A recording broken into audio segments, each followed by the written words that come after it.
Hello दोस्तों, नमस्कार। स्वागत है आज के इस वीडियो में। दोस्तों, एमएस एक्सेल की पार्ट 1 मतलब क्लास 1 में हम लोग कल बेसिक जानकारी सीख लिए थे। आज हम लोग उसके आगे से शुरू करेंगे।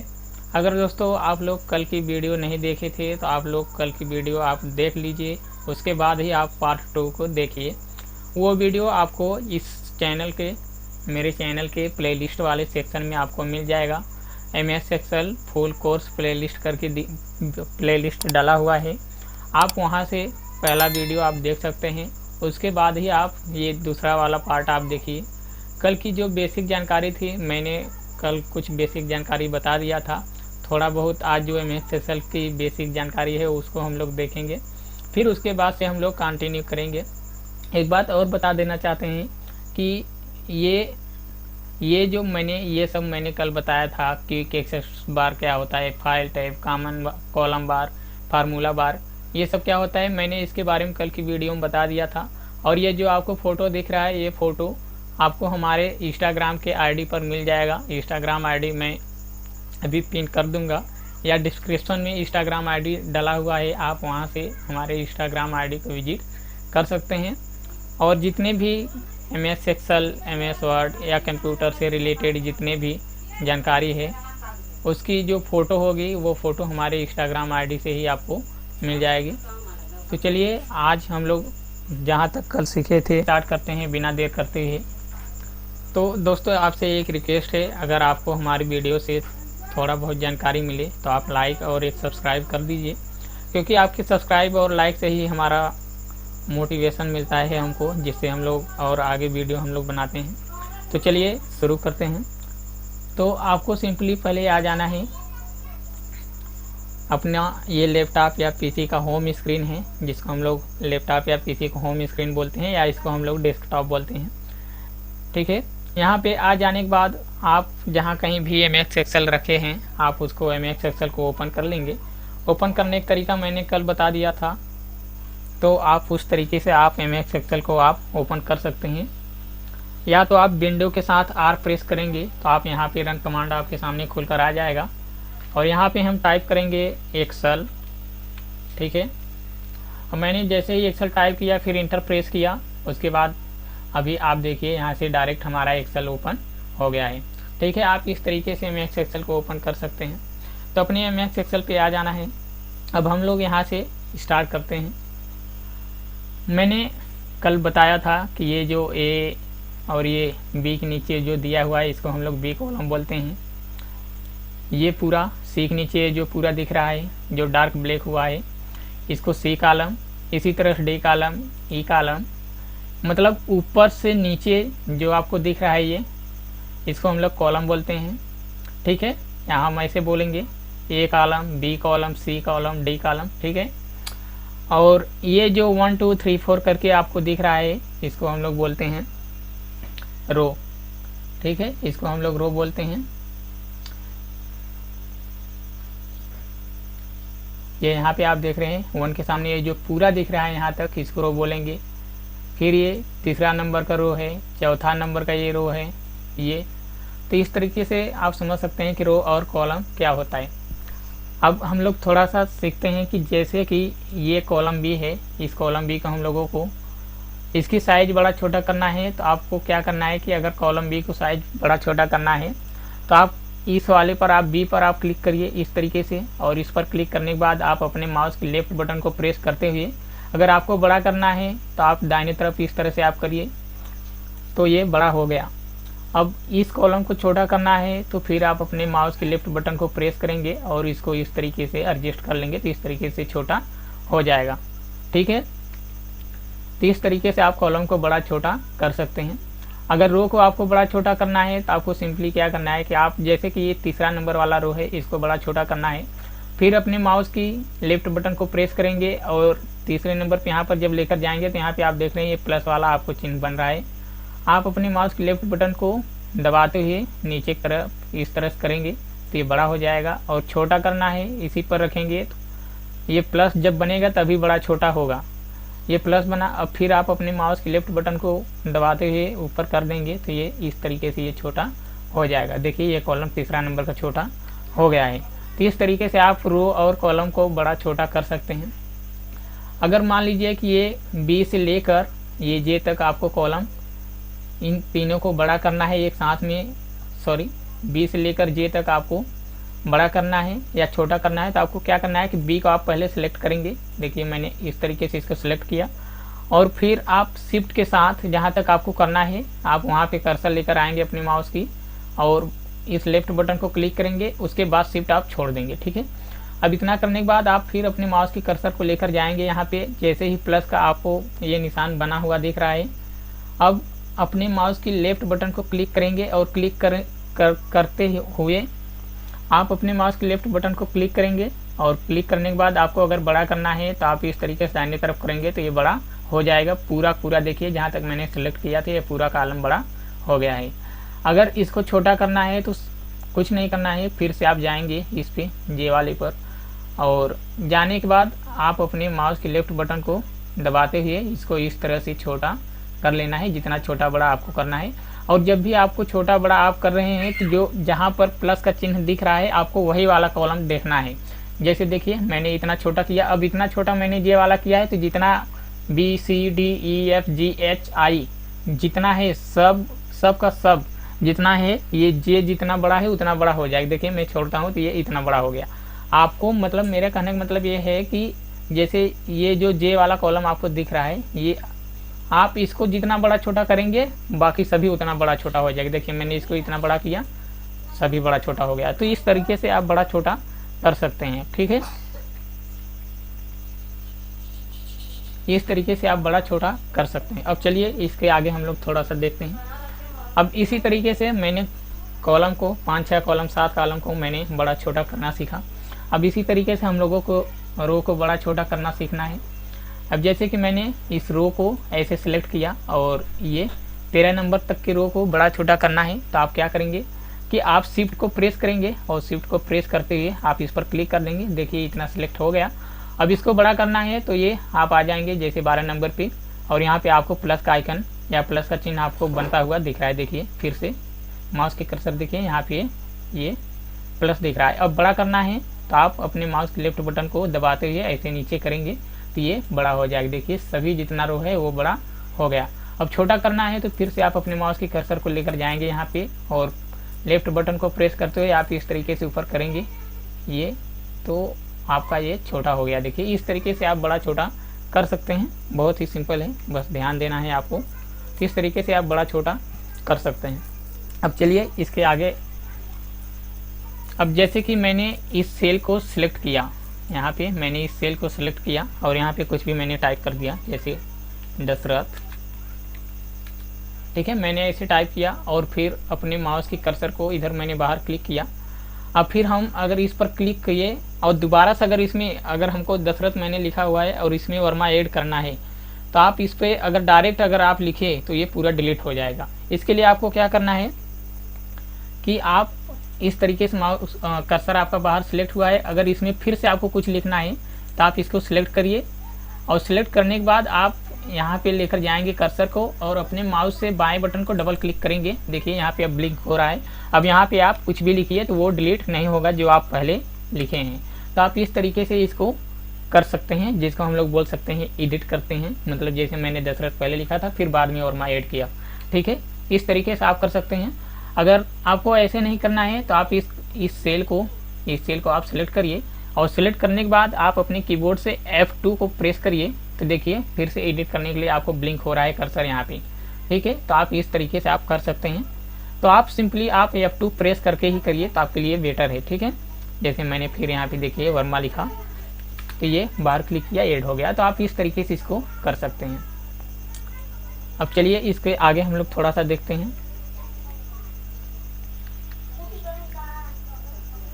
अब इसके आगे क्या है कि जैसे कि आप MS एक्सेल को थोड़ा सा भी आप हिंट देंगे तो MS एक्सेल के अंदर ऐसा प्रोग्रामिंग किया हुआ है कि आप सिर्फ उसको हिंट दे देंगे तो आपकी बातों को समझ जाता है कि आप कहना क्या चाहते हैं। जैसे कि मैंने यहाँ पे चलिए करके देखता हूँ मैं। जैसे मैंने इसमें 1 टाइप किया और फिर इसमें 2 टाइप किया। ठीक है, अब यहाँ पे देखिए ये 1 2 मैंने टाइप किया हुआ है। अब अपने माउस के लेफ्ट बटन को क्लिक करेंगे इसमें, और क्लिक करते हुए इसको इस तरीके से सिलेक्ट कर लेंगे। इस तरीके से सिलेक्ट करने के बाद ये दोनों सिलेक्ट हो गया। अब यहाँ पे अपने माउस की कर्सर को जैसे ही आप यहाँ पे लेकर जाएंगे, देखिए अभी ये इस तरीके से प्लस बना हुआ आपको दिख रहा है, लेकिन यहाँ पे आप जब भी लेकर जाएंगे तो इस तरीके से आपका कर्सर होगा। जब आपका कर्सर इस तरीके से होगा, आप इसको नीचे की तरफ आप स्क्रॉल करेंगे, इस तरीके से आप नीचे करेंगे तो जो भी टेबल है आपका जो गिनती लिखा हुआ है यहाँ पे अभी देखिए ऑटोमेटिक 1 2 3 4 5 6 इस तरीके से आपका लिखा हुआ आ जाएगा। ठीक है, इसी तरीके से आप और कुछ भी कर सकते हैं। जैसे मैंने यहाँ पे टाइप किया संडे, और यहाँ पे मैंने शॉर्ट में मंडे टाइप किया। अब टाइप करने के बाद यहाँ पे मैंने इसको फिर से जैसे मैंने अभी बताया जस्ट अपने माउस के लेफ्ट बटन को क्लिक करते हुए इसको सेलेक्ट कर लेंगे, और सेलेक्ट करने के बाद यहाँ पे मैं लेकर आऊँगा अपने कर्सर को। अब कर्सर यहाँ पे जैसे ही आएगा, जब आपको प्लस का चिन्ह आपको दिखेगा तभी ये होगा। देखिए अभी नहीं दिख रहा है, अभी यहाँ पे आप देखिए ये प्लस का आपको चिन्ह दिख रहा है। अब इसको नीचे करेंगे तो देखिए यहाँ पे संडे मंडे आपको लिखा हुआ आ जाएगा। देखिए संडे मंडे ट्यूसडे इस तरीके से आपको लिखा हुआ आ जाएगा। अगर जनवरी फरवरी भी लिखना है तो आप सिंपली इसमें जनवरी आप टाइप कर देंगे इस तरीके से। इतना टाइप करने के बाद आप अपने कर्सर को बाहर क्लिक करेंगे, फिर जैसे मैंने सेलेक्ट करना बताया आप उसको दोनों की इस तरीके से आप सेलेक्ट कर लेंगे, और सेलेक्ट करने के बाद फिर आप अपने माउस की कर्सर को यहाँ लेकर जाएंगे। यहाँ पे जैसे ही प्लस का आपको चिन्ह दिखेगा फिर आप नीचे इस तरीके से करिए तो आपका जनवरी फरवरी लिखा हुआ ऑटोमेटिक आ जाएगा। तो इस तरीके से आप जनवरी फरवरी संडे मंडे 1 2 कुछ भी आप लिख सकते हैं। और जैसे कि हमको अगर 2 2 का अंतर देना है, जैसे मैंने यहाँ पे 2 टाइप किया, फिर यहाँ पे 4 टाइप किया, और यहाँ पे मैंने 8 टाइप किया। ठीक है, अब देखिए यहाँ पे जैसे यहाँ पे मैंने 2 और 4 को टाइप किया, और ये है टेबल। जैसे कि मैं हमको 2 का टेबल लिखना है, 2 का पहाड़ा लिखना है, तो मैंने इस तरीके सिर्फ इतना ही लिखा है। अब इसको हम दोनों को इसको सिलेक्ट कर लेंगे इस तरीके से। सिलेक्ट करने के बाद आप यहाँ पे जैसे ही कर्सर लेकर जाएंगे, यहाँ पे देखिए इस तरीके से आप जैसे ही कर्सर लेकर जाएंगे यहाँ पे प्लस का चिन्ह बन जाएगा, और जब चिन्ह बनेगा आप इसी को अपने माउस के लेफ्ट बटन को दबाते हुए नीचे करेंगे तो ये आपका टेबल बनकर इस तरीके से आपका देखिए यहाँ पे तैयार हो जाएगा। तो आप इस तरीके से 1 2 3 4 मतलब मेरे कहने का मतलब ये है कि आप जैसे कुछ भी हिंट देंगे तो आपका जो एमएस एक्सेल है वो समझ जाता है कि आप क्या कहना चाहते हैं, ऑटोमेटिक वो यहाँ पे बना हुआ आपके सामने दिख जाएगा। तो आप इस तरीके से इसको कर सकते हैं। यहाँ तक हमें लग रहा है कि समझ में आ गया होगा। अब इसके आगे हम लोग सीखते हैं। ये यहाँ तक मैंने बेसिक जानकारी बताया, और पार्ट नंबर 1 में भी मैंने थोड़ा बहुत बेसिक जानकारी बताया। अगर मान लो कि थोड़ा बहुत अगर बेसिक जानकारी में कुछ बचा भी होगा तो हम सीखते सीखते उसको, अगर बचा रहेगा तो सीखते सीखते हम उसको कवर कर लेंगे, या बीच बीच में जहाँ ज़रूरत पड़ेगी तो हम उसको बताते हुए चलेंगे। ठीक है, अब चलिए यहाँ से हम लोग एमएस एक्सेल को स्टार्ट यहाँ से करेंगे। जो टैब वगैरह है अभी तक मैंने सिर्फ एमएस एक्सेल की बेसिक जानकारी के बारे में मैंने बताया था। अब यहाँ से आप एमएस एक्सेल को एकदम सीखेंगे। जो टैब है मैंने कल ही बताया था, ये जो है home, insert, page layout, formula, data, review, view, इन सबको टैब बोलते हैं। अब यहाँ पे ये मैंने होम टैब को मैंने सेलेक्ट किया हुआ है।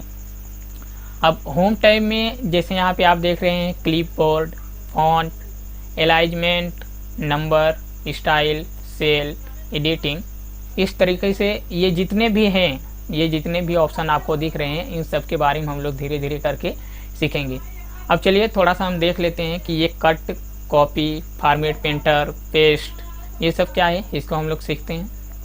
अब जैसे कि मानकर चलिए कि मैंने ये जो यहाँ पे लिखा हुआ है, ये मानकर चलिए कि यही मैंने ये जो लिखा हुआ है, अब ये हम चाह रहे हैं कि ये यहाँ पर ना होकर यहाँ पर आ जाए।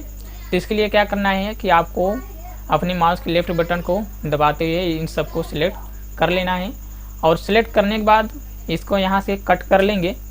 ठीक है, इस तरीके से मैंने कट कर लिया। अब जैसे ही कट करेंगे यहाँ पे अभी देखिए ये ब्लिंक होता हुआ आपको दिख रहा है। ठीक है, ये ब्लिंक होता हुआ आपको नज़र आ रहा है। अब हमको जैसे यहाँ पे मैंने इसी को लिखना है, यहाँ पर लेकर आएंगे और यहाँ पे हम कर लेंगे पेस्ट। और पेस्ट करने के लिए शॉर्टकट की है कंट्रोल के साथ भी हम प्रेस करेंगे। देखिए यहाँ पे ये वाला डाटा जो है यहाँ पे लिखा हुआ आ जाएगा। इस तरीके से आप कट कर सकते हैं। अब क्या है, इसके नीचे कॉपी दिया हुआ है। अब कॉपी करने के लिए क्या है कि मैं यहाँ पे इसको पूरे को मैं इसको सिलेक्ट कर लेता हूँ, और सिलेक्ट करने के बाद कंट्रोल के साथ मैं वी प्रेस करूँगा तो भी कॉपी हो जाएगा। लेकिन हम यहाँ से भी कॉपी कर सकते हैं। तो हम पहले इस तरीके से देखिए, मैंने जैसे ही कर्सर इस पर लेकर गया, यहाँ पे शॉर्टकट की भी बता रहा है कि आप कंट्रोल के साथ सी प्रेस करेंगे तो भी आपका कॉपी हो जाएगा। तो मैं यहाँ से इसको कॉपी कर लेता हूँ। जैसे मैंने कॉपी किया, यहाँ पे अभी आप देख रहे हैं ये ब्लिंक होता हुआ नज़र आ रहा है। कॉपी का मतलब ये होता है कि जैसे कि ये जो लिखा हुआ है पूरा सेम यही लिखा हुआ आप जहाँ पे चाहेंगे यही लिखा हुआ आ जाएगा। जैसे हम यहाँ पे क्लिक करते हैं, ठीक है, यहाँ पे मैंने क्लिक किया और कंट्रोल के साथ मैंने वी को प्रेस किया, यही वाला देखिए दोबारा से लिखा हुआ यहाँ पे आ गया। ठीक है, कट में क्या था कि ये वाला जो था यहाँ डाटा था, यहाँ से मैंने इसको कट किया और यहाँ लेकर आया, इसको यहाँ पे पुट किया, तो ये डाटा यहाँ से यहाँ आ गया। लेकिन कॉपी में क्या है कि ये मैंने जो डाटा था सेम इसी डाटा को अगर हम यहाँ चाह रहे हैं तो यही डाटा को मैंने कॉपी किया और यहाँ पे पेस्ट कर दिया, तो ये यहाँ पे सेम डाटा कॉपी हो गया। ठीक है, अब कॉपी करने के लिए यहाँ पे पेस्ट के लिए मैंने बताया कि क्या करना है कि आप इसको सिलेक्ट करेंगे और सिलेक्ट करने के बाद हमको जैसे यहाँ पे पेस्ट करना है तो सिंपली आप कंट्रोल के साथ वी को आप प्रेस करिए और यहाँ पे आप सिलेक्ट, यहाँ पे आप पेस्ट कर सकते हैं। तो इस तरीके से ये पेस्ट का शॉर्टकट की कंट्रोल के साथ भी मैंने कल बता दिया था। फिर से मैं बता रहा हूँ कि आप हमारे इंस्टाग्राम आईडी पर जैसे ही जाएंगे, कट कॉपी पेस्ट ये जितना भी है इसका पीएनजी आपको मिल जाएगा। और अभी मैंने जस्ट बताया क्विक एक्सेस टूल बार, ये सब आपको वहाँ पे मिल जाएगा। ठीक है, तो आप वहाँ से भी हमको ज्वाइन कर सकते हैं। अब इसके आगे देखिए, ये फॉर्मेट पेंटर का ऑप्शन आपको दिख रहा है। फॉर्मेट पेंटर का मतलब ये होता है कि जैसे कि मानकर चलिए कि ये अभी ब्लैक है, ठीक है, अभी यहाँ पे ये देख रहे हैं कि ये जो संडे मंडे लिखा हुआ आ रहा है ये आपको ब्लैक कलर का है। अब इसको हम कलरफुल करेंगे और कलरफुल करने के बाद ये भी हम लोग कलरफुल कर सकते हैं। मैंने इसको सिलेक्ट किया और सिलेक्ट करने के बाद यहाँ पे मैं इसको कर देता हूँ रेड कलर का। इसको हम सिलेक्ट करेंगे और सिलेक्ट करने के बाद मैं इसको रेड कलर का किया और रेड कलर के करने के बाद अब ये रेड कलर का है और हम चाह रहे हैं कि ये वाला जो है ये भी रेड कलर का हो जाए। तो आप यहाँ से भी कर सकते हैं, लेकिन हम फॉर्मेट पेंटर से भी कर सकते हैं। फॉर्मेट पेंटर का मतलब ही यही होता है कि आप ये इस फॉर्मेट में जो भी आप दिए हैं यही सेम फॉर्मेट यहाँ पर भी हो जाएगा। जैसे हम लोग करके देखते हैं, इसको मैंने यहाँ से कर लिया सिलेक्ट और सिलेक्ट करने के बाद हम फॉर्मेट पेंटर को क्लिक किया यहाँ पे और क्लिक करने के बाद मैंने यहाँ पे इसको इस तरीके से किया और देखिए यहाँ पे ये भी सेम कलर का ये भी कलर हो गया। तो इस तरीके से आप फॉर्मेट पेंटर का यूज करके आप इसको सिलेक्ट कर सकते हैं और सिमिलरली इसी तरीके का भी आप कर सकते हैं। अब यहाँ तक आपको समझ में आ गया है। थोड़ा सा बेसिक जानकारी का एक और पार्ट यहाँ पे रह गया था। जैसे हम यहाँ पे कुछ भी टाइप कर लेते हैं यहाँ पे, ठीक है। अब इतना टाइप करने के बाद अगर ये जो सेल है आपको सेल के आगे जाना है तो यहाँ पे आपके कीबोर्ड में जो एरो दिया रहता है ऊपर नीचे दाएं बाएं जो एरो दिया रहता है आप उसका यूज करेंगे। जैसे कि हमको दाहिने तरफ जाना है तो आप एरो को दाहिने तरफ वाला प्रेस करेंगे तो दाहिने तरफ हो जाएगा। और इस सेल के अगर आपको बाएं ऊपर जाना है तो आप ऊपर वाला एरो को प्रेस करेंगे तो इस तरीके से ऊपर आप चले जाएंगे। और इस सेल से अगर हमको बाएं तरफ जाना है तो आप बाएं तरफ वाले एरो को प्रेस करेंगे तो आप बाएं तरफ चले जाएंगे। यहाँ भी आप कुछ भी टाइप कर सकते हैं, ठीक है। अब उसके बाद अगर इस सेल के आपको नीचे आना है तो आप नीचे वाले एरो को प्रेस करेंगे। एक ये तरीका हुआ कि आप यहाँ से नीचे आ सकते हैं, या तो आप इंटर को भी प्रेस कर देंगे तो भी आप इस सेल के नीचे आ सकते हैं। अब मैंने इसको इसलिए बताया कि आप दाएं बाएं ऊपर नीचे जा सकते हैं। इसका कहाँ यूज है, जैसे कि क्या है कि यहाँ पे मैं यहाँ पे कुछ भी टाइप कर लेता हूँ नेम, ठीक है। अब इसके सामने हमको अगर लिखना है तो आप दाएं वाला हम प्रेस करेंगे तो यहाँ पे देखिए इस सेल में आप डायरेक्ट आ गए, ठीक है। अब यहाँ पे मैंने जैसे कुछ भी टाइप कर लिया। अब इसके हमको नीचे आना है तो आप इंटर को प्रेस कर दीजिए, आप नीचे आ जाएंगे इस तरीके से। और मानकर चले कि यहाँ भी मैंने कुछ भी टाइप कर लिया और इसके बाएं तरफ आना है तो आप बाएं वाले एरो को आप प्रेस करिए तो आप बाएं तरफ भी आ जाएंगे, ठीक है। इस तरीके से आप इसको यूज कर सकते हैं। आज यहीं तक हम लोग क्लास रखते हैं। कल की क्लास में हम लोग होम टैब में ये जो यहाँ पे फॉन्ट आपको दिख रहा है इसको देखेंगे और अलाइनमेंट को देखेंगे। जहाँ तक हो सकेगा वहाँ तक हम लोग देखेंगे। इसी तरीके से हम लोग एक एक पार्ट करते हुए धीरे धीरे करके हम लोग एकदम पेशेंस और धैर्य के साथ रखकर हम लोग धीरे धीरे इसको सीखेंगे और बहुत ही आसानी से आप सीख जाएंगे। बस आपको धैर्य रखना ज़रूरी है। आप तभी सीख पाएंगे जब आप अपने मन में ये ठान लेंगे कि हाँ हम धीरे धीरे करके सीखेंगे, पूरे धैर्य के साथ सीखेंगे तो हम सीख जाएंगे। अगर आपके मन में थोड़ा सा भी ये रहेगा कि नहीं हम एक ही दिन में सब कुछ सीख जाएंगे, हमको एक ही दिन में एक्सेल आ जाएगा, तो ये पॉसिबल नहीं है। आप एक तरफ सीखते जाएंगे, एक तरफ भूलते जाएंगे, यही होता है। आप पूरे धैर्य के साथ एकदम कंसंट्रेशन के साथ आप ध्यान से जो सिखाया जा रहा है आप उसको सीखिए। आप विश्वास रखिए, धीरे धीरे आपको सब कुछ धीरे धीरे MS एक्सेल के बारे में आप बिल्कुल ही एक्सपर्ट बन जाएंगे। ठीक है।